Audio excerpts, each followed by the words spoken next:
Ang guhit na para sa akin Pagdarating ipagsapalaran Sa mga katatan Ang pinagmulan kaya naman check Saga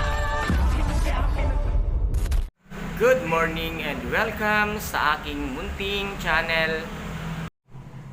Good morning and welcome sa aking munting channel. Tuluyan na nga ang mababalik sa serbisyo itong ang si Rigor at ngayon ay muli na naman siyang magiging mayabang at maangas sa San Dimas na kung saan nga yung mga taong bugbog sa kanya ay babalikan niya dahil nga siya na naman ngayon ay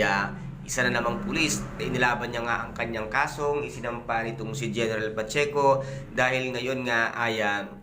mababaliktad ang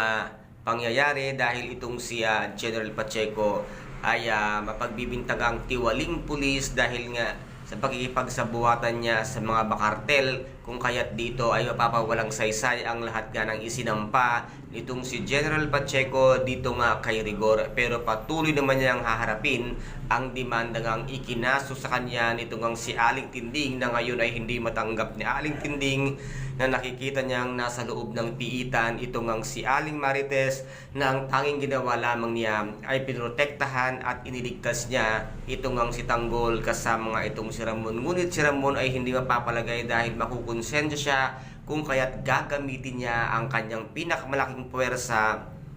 upang tulungan ngang mailabas ng piitan itong si Marites kung kaya't ito nga ay gagampanan nitong si Albert Martinez na mas mataas pa ang posisyon kaysa dito nga kay General Pacheco kung kaya't pupuntahan nitong si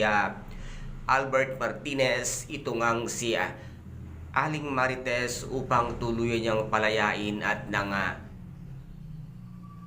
hindi na makonsensya pa itong si Ramon Montenegro at ngayon ano kaya ang siyang tunay na gagawin nito ngayong si Marites sa kanyang paglaya. Tuluyan na kaya siyang sumama kaya Ramon Montenegro upang mabuo na ang kanilang pamilya at tuluyan na ngang iwanan itong si Rigor. Kaya napakarami pa po nating pakaabangan sa mga susunod na episode dito nga sa FPJ ang Batang Quiapo. At kung nagustuhan po ninyo ang aking videos for today, paki-subscribe na lamang po ng aking channel, paki-like and share para mag-update kayo sa lahat ng gagawin kong videos. Maraming salamat po. Ingat, God bless and